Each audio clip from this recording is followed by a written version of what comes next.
Back in Kaushik classes channel. Good morning all. आज का अपना जो चैप्टर है बीजेटी बाइपोलर जंक्शन ट्रांजिस्टर, इसी चैप्टर को कंटिन्यू करेंगे। तो आज का जो टॉपिक है ये काफ़ी इम्पोर्टेंट टॉपिक है। आज का अपना टॉपिक है draw circuit diagram for a NPN transistor to obtain characteristic curve in common base configuration. अपने को क्या करना है, जो कॉमन बेस कॉन्फ़िगरेशन है, तो देखो मैंने पहले तुम लोगों को बताया था कॉमन बेस का मतलब है बेस टर्मिनल जो है इनपुट और आउटपुट दोनों में कॉमन होता है, इसलिए इसको कॉमन बेस कॉन्फ़िगरेशन बोलते हैं। ठीक है, तो इसका जो कैरेक्टरिस्टिक कर्व है वो अपन फाइंड आउट करेंगे। ठीक है, तो इसके लिए देखो सर्किट में क्या क्या करेंगे अपन। सबसे पहले अपन ने क्या किया, एनपीएन ट्रांजिस्टर लिया, क्योंकि कॉमन बेस कॉन्फ़िगरेशन है, बेस को अपन ने कॉमन ले लिया इनपुट और आउटपुट दोनों में। ठीक है, अब देखो इनपुट जो जंक्शन है इमीटर बेस जंक्शन, इस जंक्शन को अपन ने फॉरवर्ड बायस पे किया, देखो एन को नेगेटिव से पी को पॉजिटिव से। आउटपुट जो जंक्शन है कलेक्टर बेस जंक्शन, इसको अपन ने रिवर्स बायस पे कर दिया। रिवर्स बायस यानी एन को पॉजिटिव से और पी को नेगेटिव से। ठीक है, इनपुट वोल्टेज मेजर करने के लिए पैरेलल में अपन ने क्या किया, वोल्ट मीटर कनेक्ट कर लिया, जो VEB emitter to base voltage measure करेगा। इनपुट करंट जो इमीटर करंट है IE, उसको मेजर करने के लिए अपन ने इनपुट सर्किट के सीरीज में मिली एम्पियर कनेक्ट कर दिया। सेम जो है output current collector current measure करने के लिए सर्किट के सीरीज में अपन ने मिली एमीटर लगा दिया, और आउटपुट वोल्टेज VCB मेजर करने के लिए पैरेलल में वोल्ट मीटर लगा दिया। ठीक है, इनपुट और आउटपुट दोनों में अपन ने पोटेंशियोमीटर यूज किए हैं।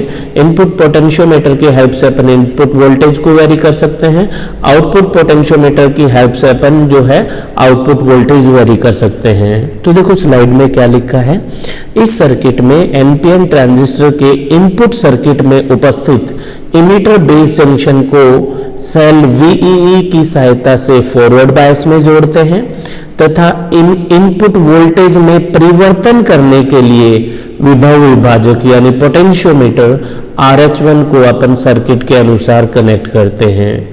इनपुट वोल्टेज VBE, देखो ये VB के मापन के लिए वोल्टमीटर को शंट में जोड़ते हैं, तथा इनपुट करंट IE के मापन के लिए मिली एमीटर को सीरीज में जोड़ते हैं। ये मिली एमीटर लगा दिया।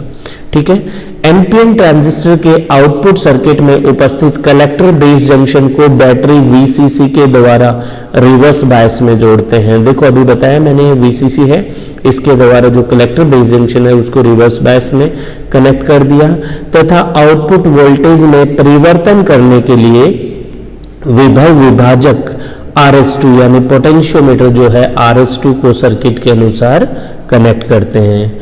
अब VCB के मापन के लिए देखो ये VCB है, इसको मेजर करने के लिए वोल्ट मीटर जो है पैरेलल में शंट में जोड़ दिया, और आउटपुट करंट को मेजर करने के लिए मिली एमीटर को सीरीज में कनेक्ट कर दिया। अब देखो, अब जो है कॉमन बेस कॉन्फ़िगरेशन जो है, इसकी कैरेक्टरिस्टिक जो है दो प्रकार की होती हैं।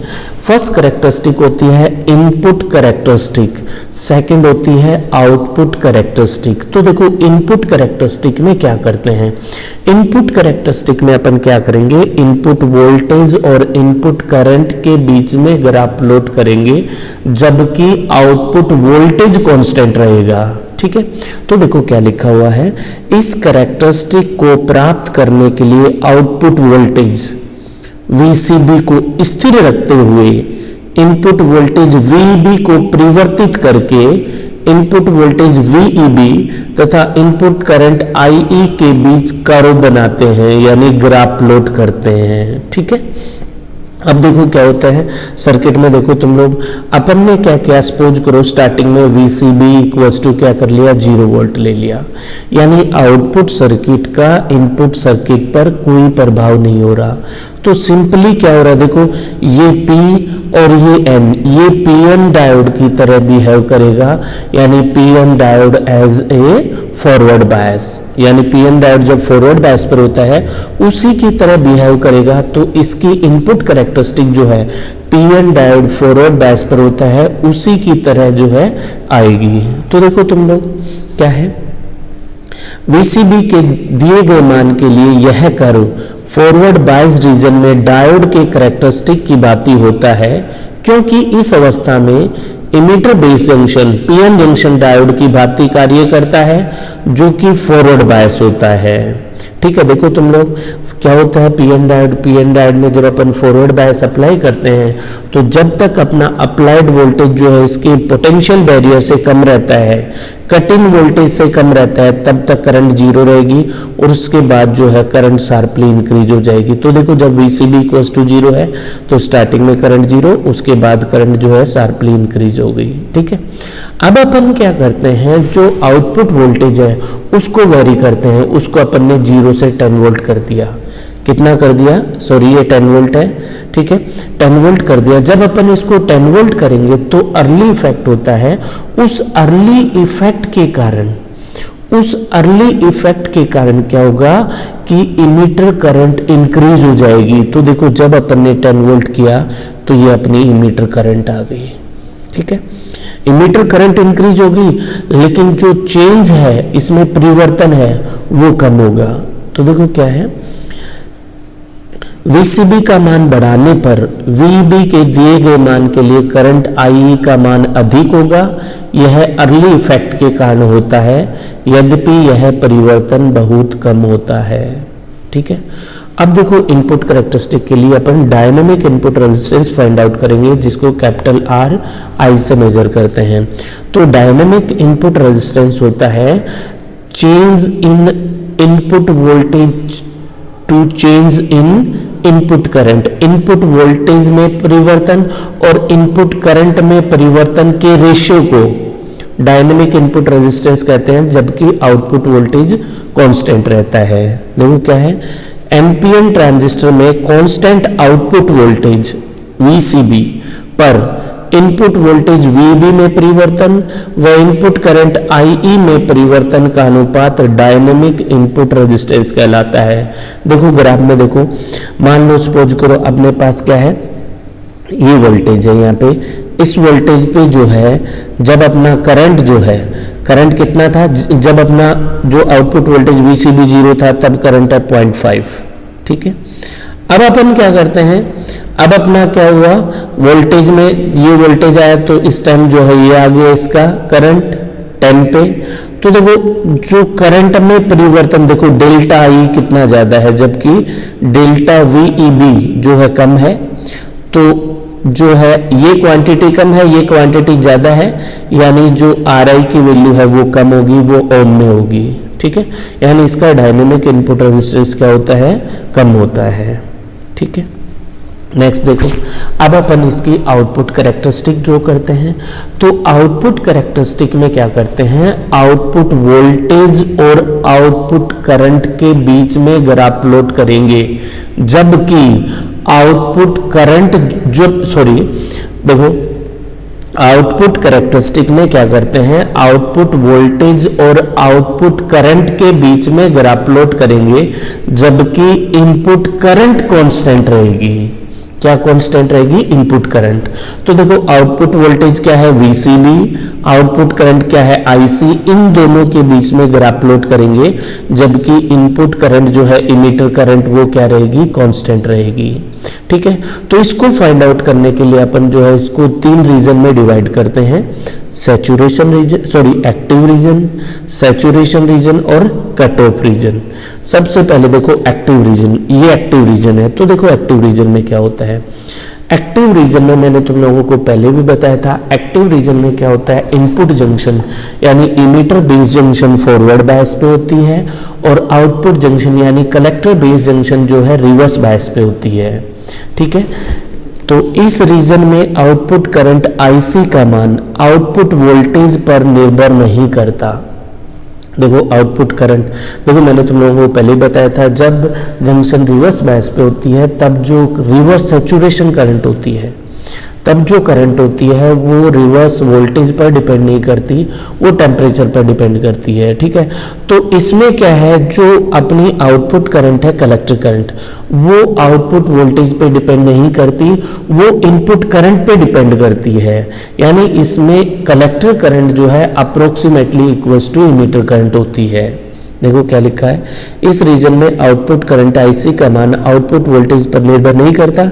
इसमें आउटपुट करंट आईसी का मान निम्न समीकरण द्वारा दिया जाता है। क्या, IC equals to alpha I plus ICBO, ये रिवर्स सैचुरेशन करंट कहलाती है। ठीक है, तो ट्रांजिस्टर के इस क्षेत्र का उपयोग अब देखो जब ट्रांजिस्टर एक्टिव रीजन में वर्क करता है तो इसका यूज एम्पलीफायर में करते हैं। देखो डायग्राम में, जब अपन ने I इक्वल्स टू 1 लिया तो कलेक्टर करंट भी 1 है, 2 लिया 2 3 3, यानी एक्टिव रीजन में कलेक्टर करंट जो है इमीटर करंट के अप्रोक्सीमेटली इक्वल्स होती है। नेक्स्ट आते हैं अपन सैचुरेशन रीजन में। तो देखो मैंने तुम लोगों को पहले बताया था, सैचुरेशन रीजन में दोनों जो जंक्शन होती हैं वो फॉरवर्ड बायस पर होती है। इस रीजन में इमीटर तथा कलेक्टर दोनों जंक्शन फॉरवर्ड बायस में होती हैं। देखो सर्किट डायग्राम में देखो, ये सैचुरेशन रीजन है। ठीक है, जब अपन ने क्या किया, VCB को 0 किया तो कलेक्टर करंट अपनी 0 नहीं हुई। क्यों नहीं हुई? क्योंकि जब अपन ने VCB को 0 किया तो कॉन्टैक्ट पोटेंशियल जो है उसके कारण कुछ कलेक्टर करंट होती है। तो इस कलेक्टर करंट को 0 करने के लिए अपन क्या करते हैं, जो आउटपुट है उसमें VCB को जो है आउटपुट जंक्शन है उसको फॉरवर्ड बायस पे देते हैं। तो इनपुट पहले ही फॉरवर्ड पे थी, आउटपुट ऑलरेडी फॉरवर्ड पे, अब फॉरवर्ड पे कर दी, दोनों जंक्शन किस पे आ गई, फॉरवर्ड पे आ गई। तो देखो क्या लिखा हुआ है, इस रीजन में इमीटर तथा कलेक्टर दोनों जंक्शन फॉरवर्ड बायस होती हैं। यह region VCB equals to 0 volt ordinate के बाईं ओर तथा IC equals to 0 milliampere के ऊपर दिखाया गया है। इस क्षेत्र में हम देखते हैं कि जब VCB इक्वल्स टू 0 वोल्ट है तब IC का मान 0 नहीं है, क्योंकि आवेश वाहक को जब VCB इक्वल्स टू 0 वोल्ट देते हैं तब भी वोल्टेज कॉन्टैक्ट पोटेंशियल के कारण प्राप्त होता है। IC इक्वल्स टू 0 प्राप्त करने के लिए कलेक्टर जंक्शन पर एक फॉरवर्ड बायस वोल्टेज लगाना पड़ता है। अतः इस क्षेत्र में इमीटर तथा कलेक्टर दोनों जंक्शन फॉरवर्ड बायस पर कार्य करते हैं। इस क्षेत्र का उपयोग जब ट्रांजिस्टर को एक स्विच की भांति उपयोग किया जाता है तब होता है। यह region transistor switch on state को प्रदर्शित करता है। देखो जब ट्रांजिस्टर सैचुरेशन रीजन में वर्क करता है तब ट्रांजिस्टर ऑन स्टेट को रिप्रेजेंट करेगा। कट ऑफ रीजन, अब देखो कट ऑफ रीजन में देखो ये कट ऑफ रीजन है। कट ऑफ में क्या करते हैं, कट ऑफ में देखो इनपुट जंक्शन जो होती है वो होती है रिवर्स बायस पे, आउटपुट जंक्शन भी रिवर्स बायस पे होती हैं, दोनों जंक्शन रिवर्स बायस पे होती हैं। ठीक है, जब अपन इनपुट जंक्शन रिवर्स बायस पे करेंगे तो इमीटर करंट 0 हो जाएगी, I इक्वल्स टू कितना होगा 0, लेकिन आउटपुट करंट 0 नहीं होगी। क्यों नहीं होगी? क्योंकि आउटपुट में कुछ रिवर्स करंट होती है, reverse saturation current, leakage current, ICBO। ठीक है, देखो ये करंट जो है ये ICBO करंट कहलाती है और ये रीजन जो है ये कट ऑफ रीजन कहलाता है। तो जब I इक्वल्स टू 0 तब करंट कौन सी होती है, IC इक्वल्स टू ICBO, जो रिवर्स सैचुरेशन करंट होती है, लीकेज करंट होती है, जो केवल टेम्परेचर पर डिपेंड करती है। ठीक है, तो देखो कट ऑफ रीजन में इमीटर तथा कलेक्टर दोनों जंक्शन रिवर्स बायस में होते हैं। चित्र में यह क्षेत्र VCB equals to 0 volt ordinate के दाईं ओर तथा I equals to 0 milliampere के नीचे दिखाया गया है। जब I equals to 0 milliampere है तब IC का मान 0 नहीं होता है बल्कि बहुत कम होता है। यह रिवर्स लीकेज करंट ICBO और ICO होती है। यह करंट टेम्परेचर पर डिपेंड करती है। इस क्षेत्र का उपयोग जब ट्रांजिस्टर को एक स्विच की भांति उपयोग किया जाता है तो यह क्षेत्र ट्रांजिस्टर स्विच के ऑफ स्टेट को रिप्रेजेंट करेगा। ठीक है, तो ये अपना कौन सा हो गया, ये हो गया कॉमन बेस कॉन्फ़िगरेशन का characteristic. Thank you for watching this video. अगर आपको ये वीडियो अच्छा लगे तो इस वीडियो को लाइक, कमेंट और शेयर जरूर करना और चैनल को भी